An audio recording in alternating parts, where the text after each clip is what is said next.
The following program is a production of WMFE, Orlando, Melbourne, Daytona Beach. Coming up on The Arts Connection. Kiss Me and Kiss Me Again. We have backstage passes to the musical production of Kiss Me, Kate. Across the face, not into it. Plus, it's a story that touches the hearts of everyone who hears it. Now you can experience it for yourself. Step aboard Titanic, the experience. And speaking of steps, this man knows all the right moves. We go toe to toe with the artistic director of the Orlando Ballet. All that and more just ahead on The Arts Connection. The Arts Connection is made possible by the Corporation for Public Broadcasting and by contributions to WMFE from viewers like you. Thank you.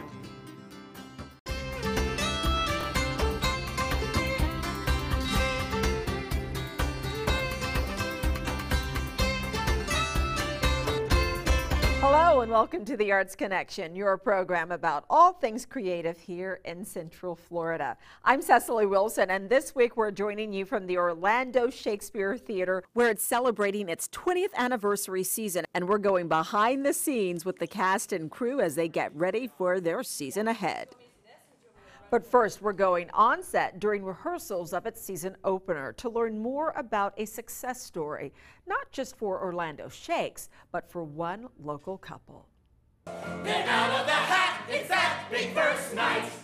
Combine Shakespeare's The Taming of the Shrew with the backstage drama of performers adapting it into a 20th century musical version. And what do you get? Kiss Me, Kate, Cole Porter's hit musical within a musical, where the onstage acts of protagonist Catherine and Petruchio are interrupted by an equally fiery offstage love affair. But behind the scenes at the Orlando Shakes big opener is in fact a real-life love affair. Featured star Michael Andrew, who plays the gambling tinker Bob Calhoun, is married to choreographer Lee Andrew.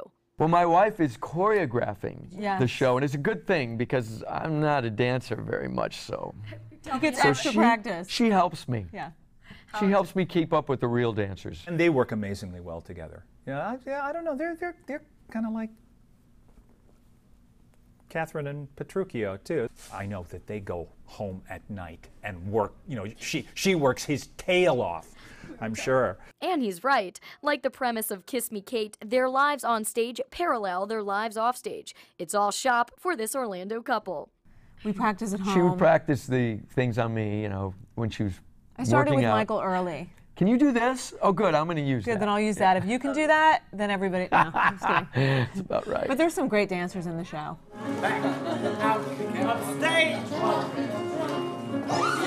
But it's not the first time the two have collaborated. They've shared other theatrical productions, and together they also started an annual Christmas show at the Plaza Theater, where Michael's 18-piece band, the Atomic Big Band, joins the stage with dancers and special guests. By the fire, to face unafraid the plans that we made. Working well together is one thing, but many people ask the obvious, what's it like to work with your spouse 24/7? It's exciting because I couldn't imagine if I worked in an office or he worked in an office. I don't know what we would talk about because we do talk about it all the time. Some people go home and they don't want to talk shop, but Michael's very passionate about what he does. I think that's why he's successful, and I feel the same way. I think you have to be, especially in this business. So it's fun, it's not work. When it comes to showbiz, Michael shines as a singer, actor, composer, entertainer, and even comedian.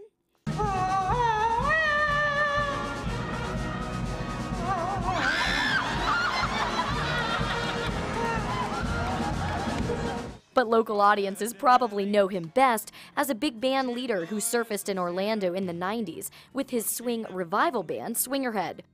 With people she would hate. That's why the lady is a tramp.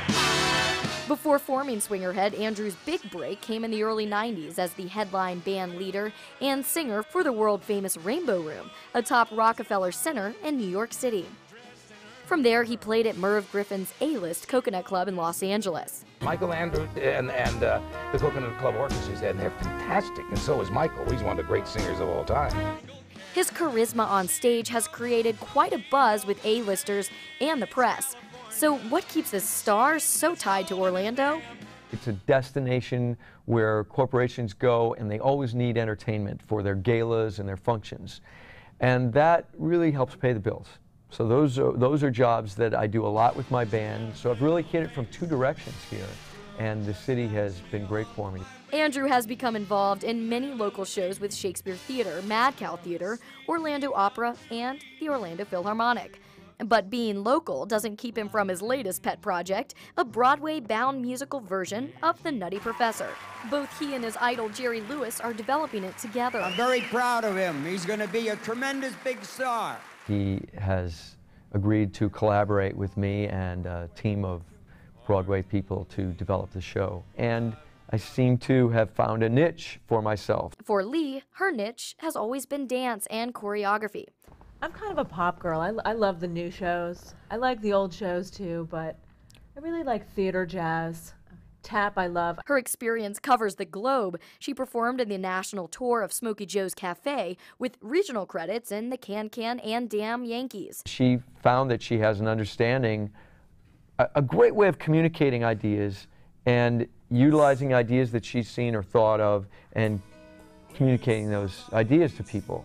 And she does it because she has a passion for it. When you're as passionate as both of us are about what we do, it's hard to remove yourself from what you do. Unlike the unrequited love between Shakespeare's Petruchio and Catherine, Michael and Lee are each other's biggest fans. I was shocked. You're sweet, honey. Oh, thanks. It's another opening of another show. As the cast and crew celebrate Shakespeare Theatre's 20 years of Yet, another opening and another show, Michael and Lee have their own celebration to commemorate. 1 October year 21st. of marital bliss.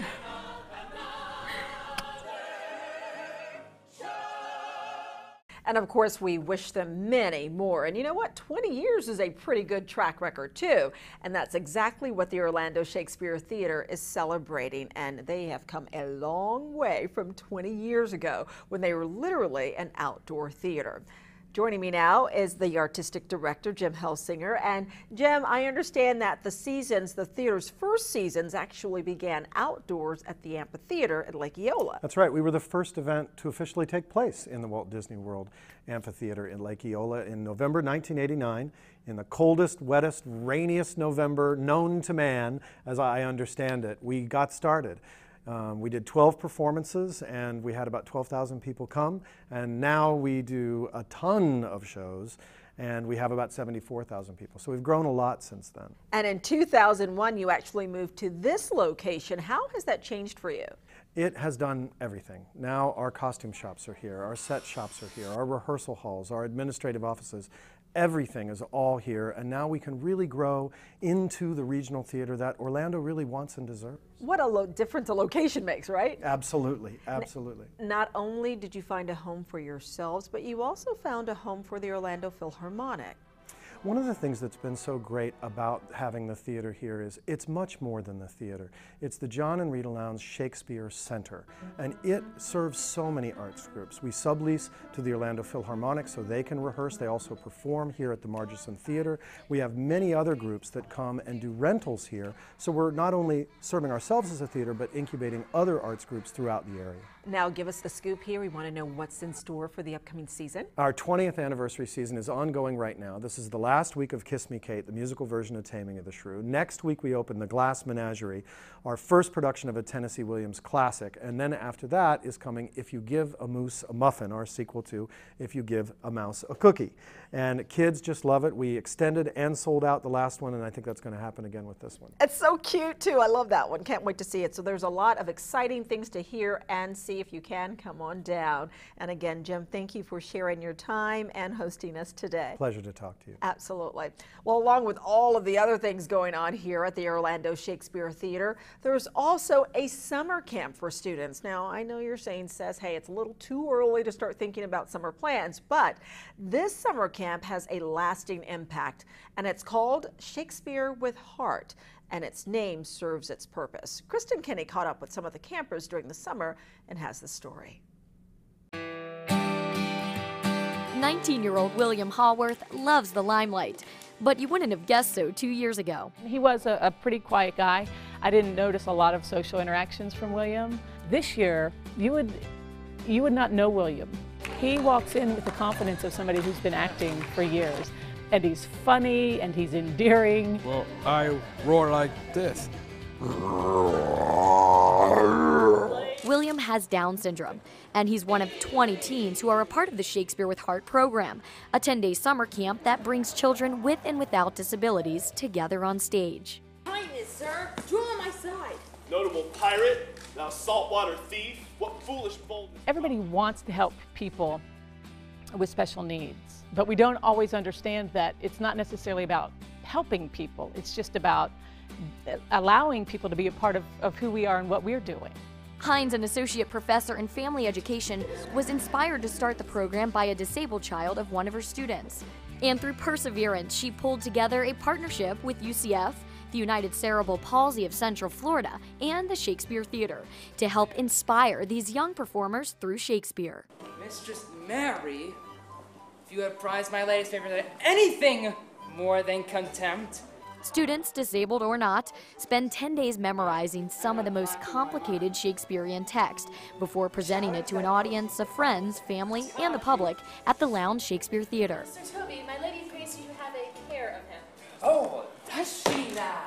No matter what challenges they face when they hit this stage, it's all about one thing, and that's performing. Or so is now, or so is very late, and was fresh and murmuring that he did seem to love but fair Olivia.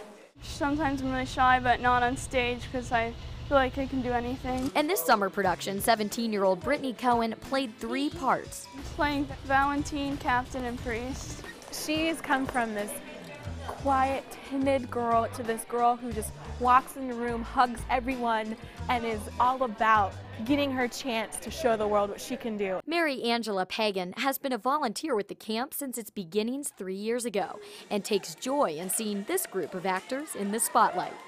They're beautiful. They are all beautiful individuals that all make this amazing piece of theater. Either tell me where thou hast been, or I will not open my lips so wide as the bristle may and turn away thy excuse. In only 10 days, theater has proven to make a lifelong impact. I believe that every person who's participated in the camp has gone on to either create friendships at their schools or to actually audition for and get parts in their school productions. And it's helped me make new friends and everything. It's been a lot of fun. Shakespeare with Heart has touched the hearts of many. Students who are shy become fearless. Students with physical challenges are given roles to work around. And students who hate the spotlight now shine bright. And that makes your heart happy. Just makes your heart very happy. So if you'd like more information about the Shakespeare Theatre or the Shakespeare with Heart program, simply log on to the links at our website. Well, there's something resurfacing at the Orlando Science Center, a chance for you to relive history. Now, I know you're thinking, science and history? Yes, it's the exhibition called Titanic, the Experience. Now, you may remember it's the same performance that was once on iDrive. Well, now it's found a new home and a new way to bring in more visitors, and they're doing it by combining performing arts, history, and science. What was it like on that frigid, tragic night on board the Titanic? Knowing what happened on that fateful night captures the imagination. The journey through time to the year 1912 begins when visitors step inside the Orlando Science Museum and into the exhibit, The Titanic, the Experience. You are familiar with the Titanic. Doubtless you have read books and you've seen movies, and you might agree it's a subject matter most tend to know more about the ending rather than everything else. Am I right? The moment you enter, your identity changes. That is your new identity? You're given a boarding pass of an actual passenger. Entrez-vous. Who am I? That is the richest lady on the ship. It's the new wife of John Jacob Astor. He's the richest man on board the Titanic. So keep it safe, because at the end of the tour, you will discover not only your identity, but also your destiny, if you know what I mean.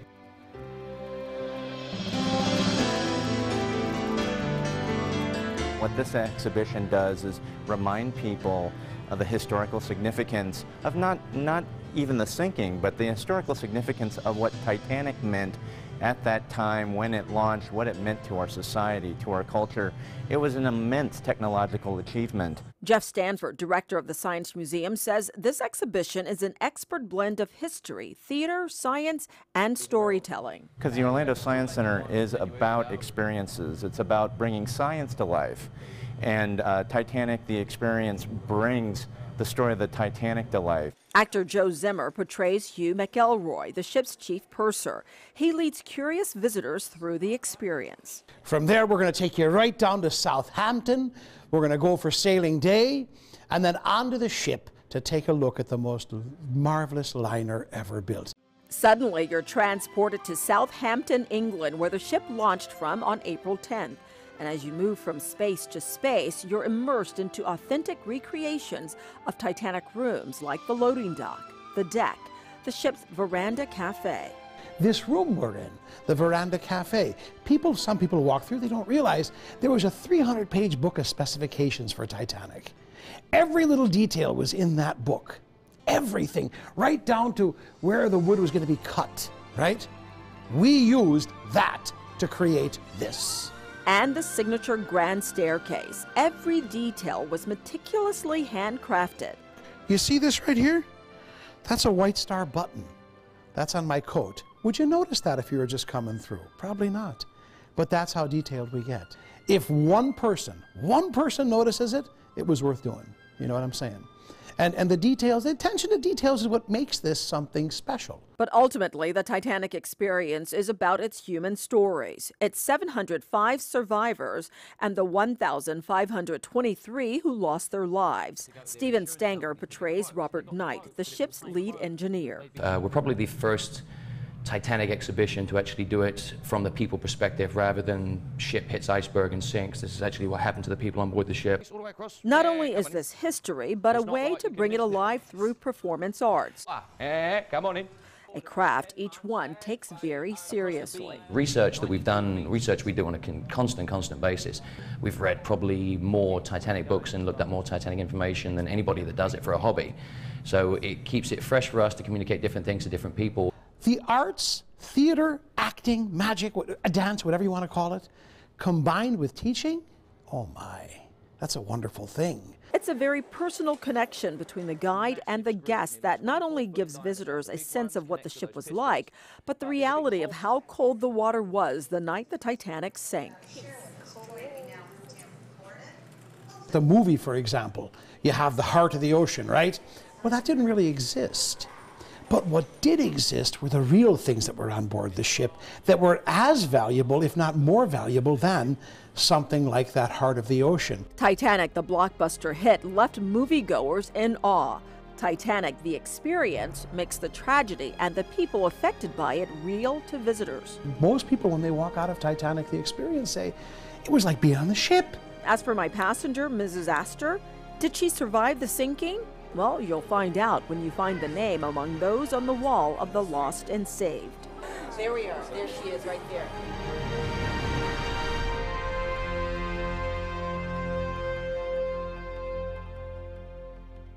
Okay, here's the deal. You only have until October 12th to enjoy the experience before its history once again.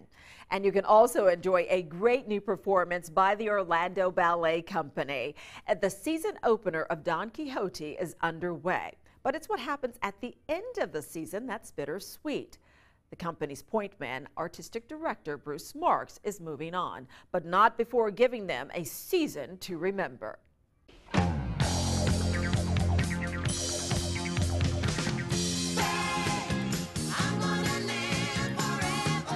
3 years after Bruce Marks thought he had done his last plie, the legendary ballet artistic director finds himself out of retirement and on the heels of a sudden move that has renewed his 50-year career and energized the Orlando Ballet Company.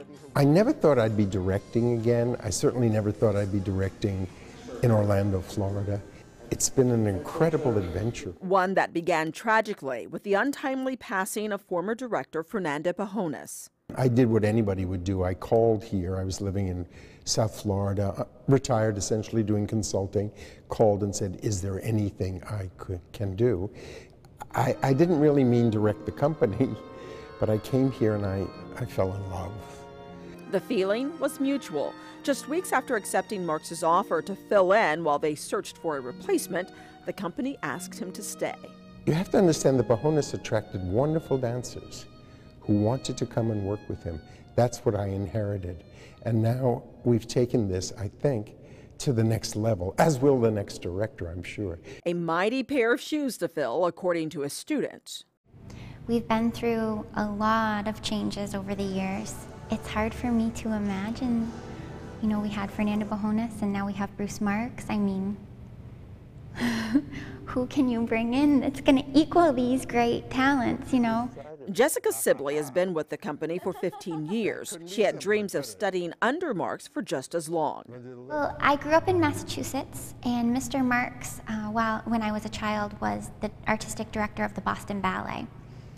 And I grew up very much admiring him and his work, and I always wanted to be one of Mr. Marks's dancers. But Marks retired before Jessica got the chance. She later accepted a contract with Orlando Ballet, and many years later, her dance shoes crossed again with Marks. It really is a dream come true, and something that I didn't think was going to get to happen. And when I was a kid, I took classes from him in the Boston Ballet summer programs, and I mean, taking class from him now, I remember, you know, his artistic vision, the type of movement quality that he likes. Other dancers within the company say it's not just the caliber of his skills, but a style of training that sets Marks apart and pushes them forward. Sometimes ballet teachers, they just say, they scream and say, do it, or something to make the student lift the leg higher or jump higher. But him is a different way. So at the beginning, it was kind of like you don't know what to do because he's so quiet and calm, but the words that are coming from him is very strong. Gentle. Perhaps his not-so-typical ballet teacher style might have something to do with his beginnings as a trained modern dancer in Brooklyn, New York. I was trained at New York's High School of Performing Arts, the Fame School, where one learned certainly dance, but also music and drama. The school was loaded with talent at that point. My homeroom, Dom DeLuise was the homeroom clown. Suzanne Plachette was in my French or civics class, I can't remember which. We had the entire cast of West Side Story, well, most of the cast was in our school. But they didn't know then they were going to be the cast.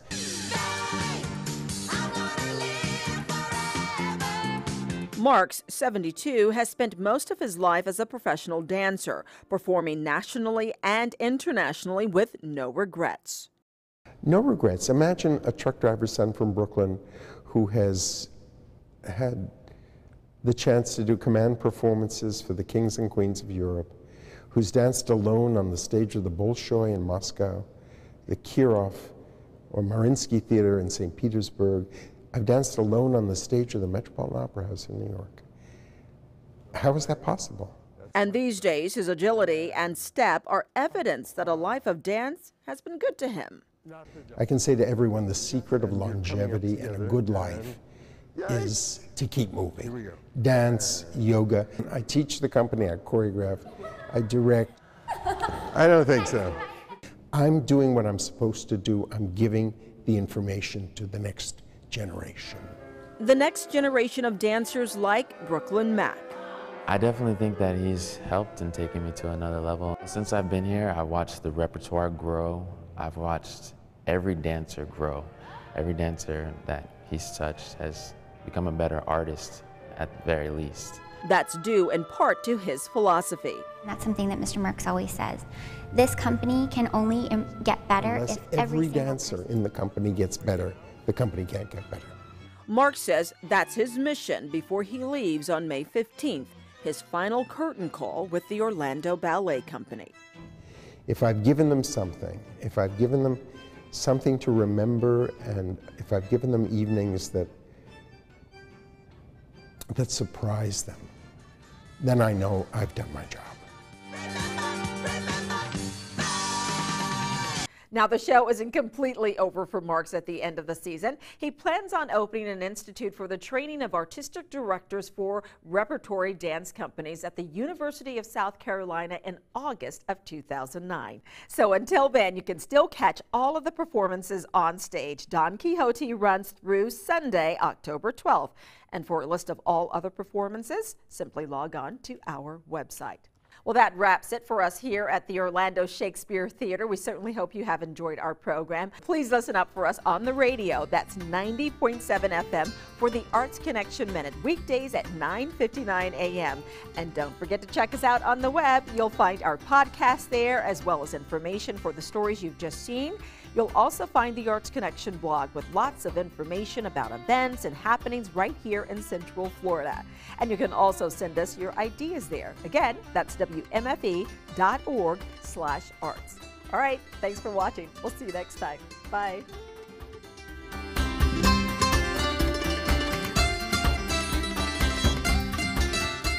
And don't forget to join us next week when the Arts Connection meets the clowns of Cirque du Soleil, La Nuba, two performers with very different perspectives.